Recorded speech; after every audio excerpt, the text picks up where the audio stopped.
So today I thought I would do something a little bit different and give you some sentence structure, plus some silence practice together. For example, here I'm going to tell a story, but as one part at a time. So here's the silent part, and then I'm going to do it in English.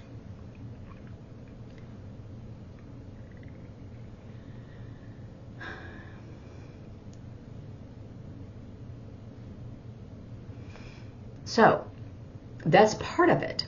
So I said yesterday, which is my time, my topic was the grocery store. I thought about just saying the store, but part of the rest of the story I wanted to specify grocery store. And the third thing is I went.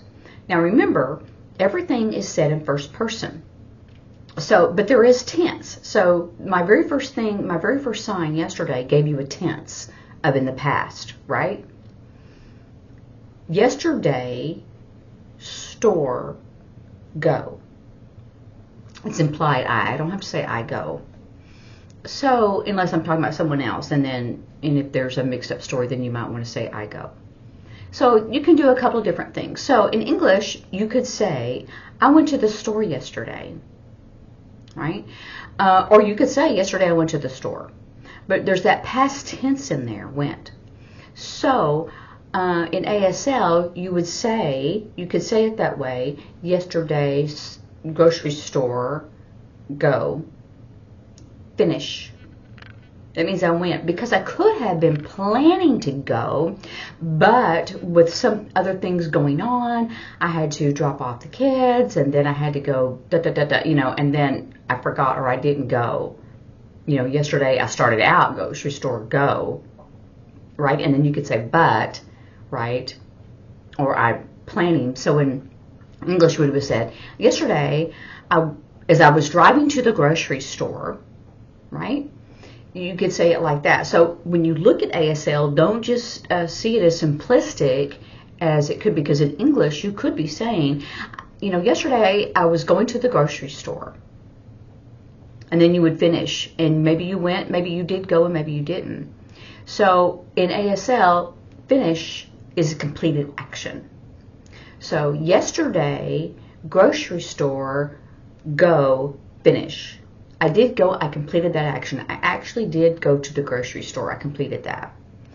And also in storytelling, you could say, yesterday, grocery store, go, arrive. And that would mean I actually went there. That doesn't necessarily mean that you went in there, because it depends on the rest of your story. Maybe you got into the parking lot and had an accident. So that's part of storytelling. So you can't keep so close to watching a deaf person or what you're signing, because you may miss something there. You see what I'm saying? And then in your mind, you're going, oh, wait a minute, I missed something in conjunction. And then you miss everything else that they said. So that's how you would try to mitigate that. So yesterday, grocery store, go, finish. Or I could say,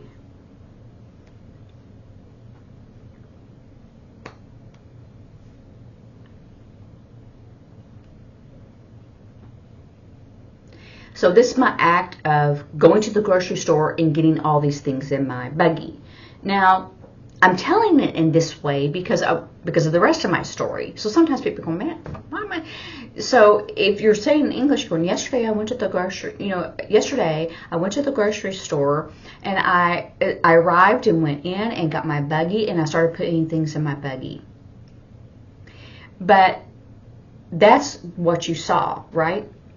As an interpreter, or if I'm thinking that clear, is yesterday I went to the grocery store, and I was shopping for a bunch of things, or something like that. Yesterday I went to the grocery store, and I went in and got my buggy and did a lot of shopping.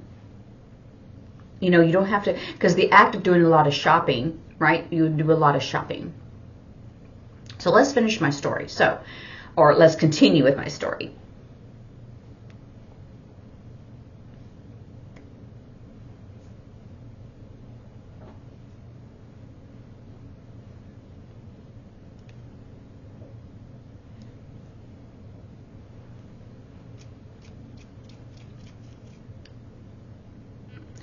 So I said, yesterday I went to the grocery store and I arrived and I went in, I got my buggy and I did a lot of shopping, and then I came out and I put everything in my trunk of my car.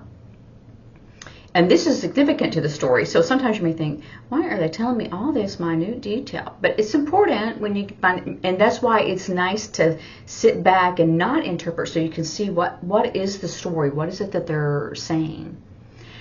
So let me continue with the story.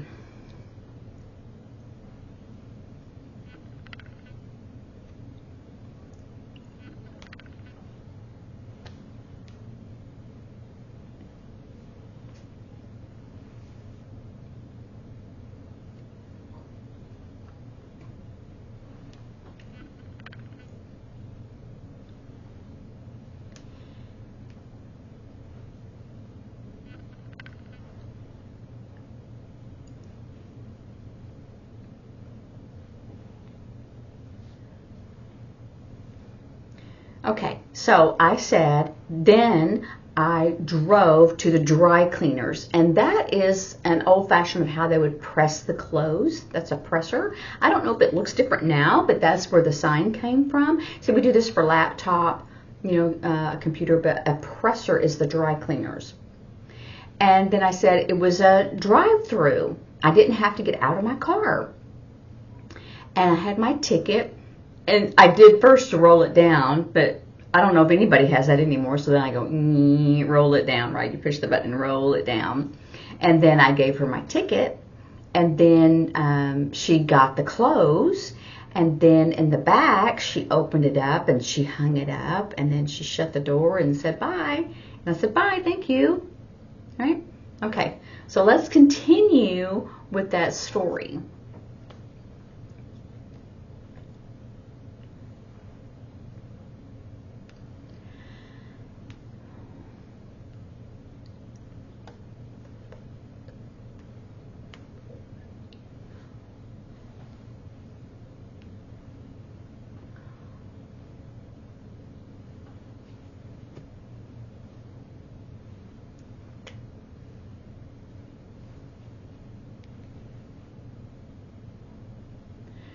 So I said I drove home. When I arrived, I went ahead and got the clothes out of the back seat, and they were not my clothes. They were all men's clothes. They were not my clothes. They were not my husband's clothes. The woman gave me the wrong clothes. So let's continue with the story.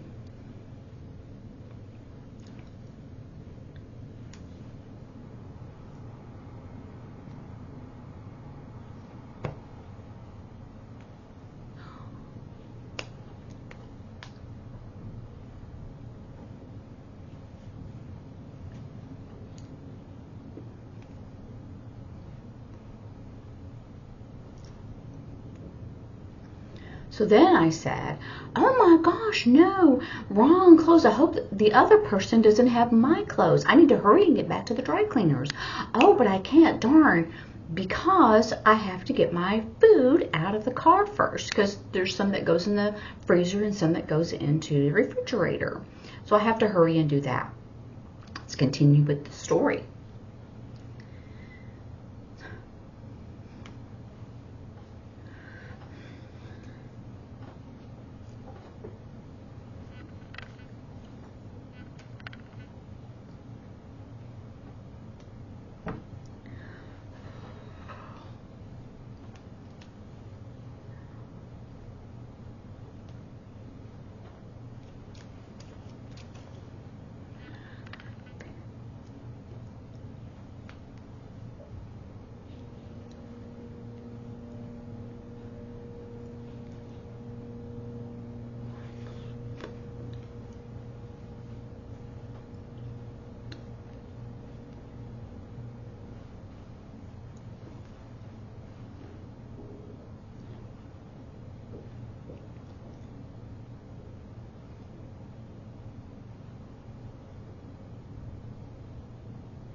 So I said that I had to first get the groceries out of the car.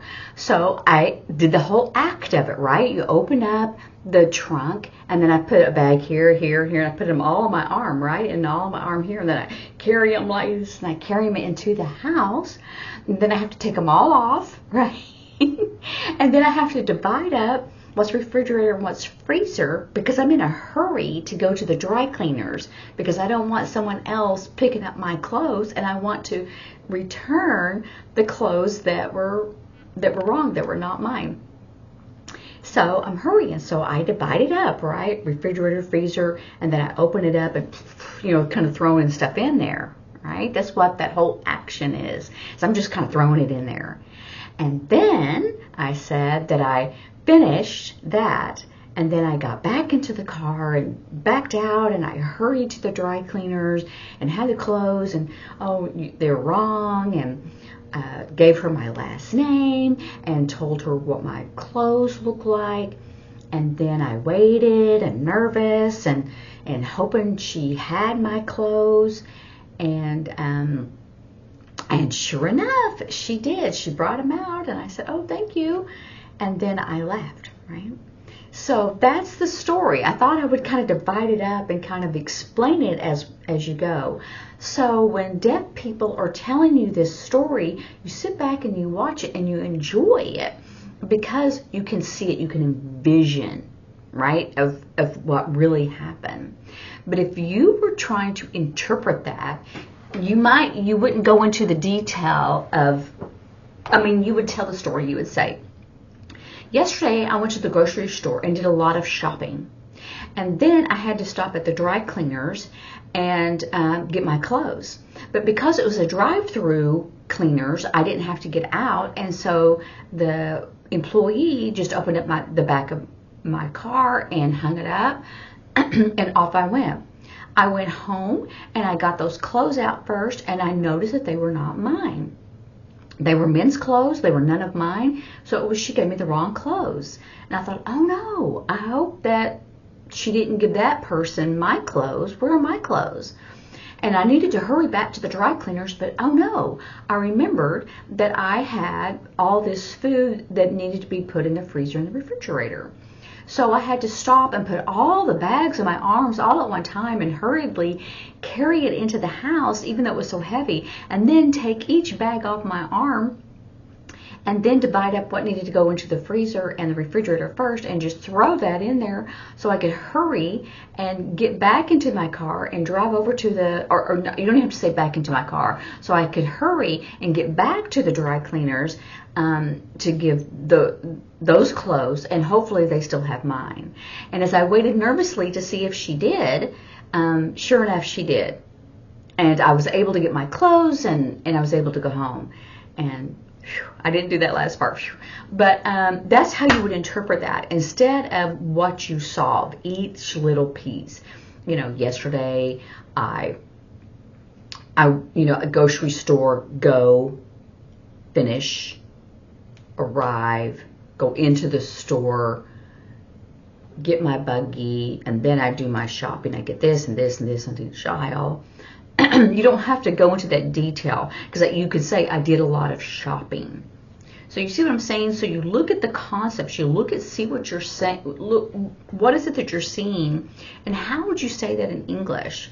If you were reading a book, how would it read? What would that writer put on there?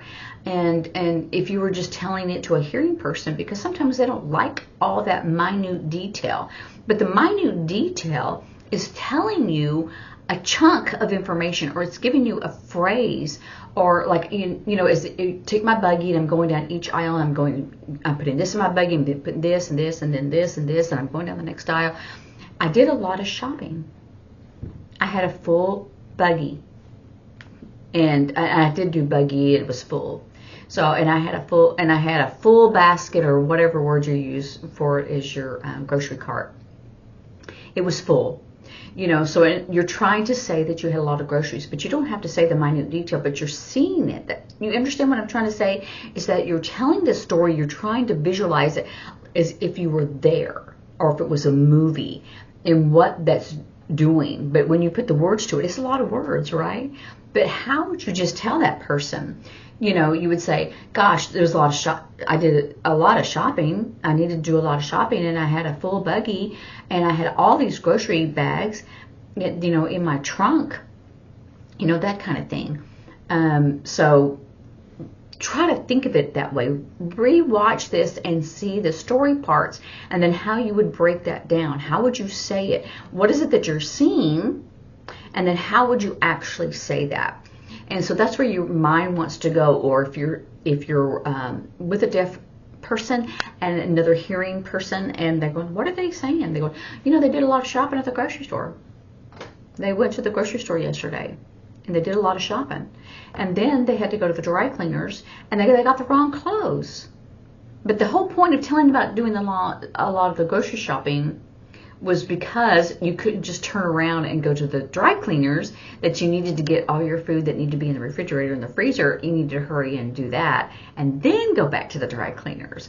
So that was the whole point of that story. So anyway, look at it, watch it, practice, and visualize it, and then see what kind of words would be attached to it, and then how would you tell that story. So that's the fun part. Anyway, I hope you have a good day, and happy practicing. Bye. See you later.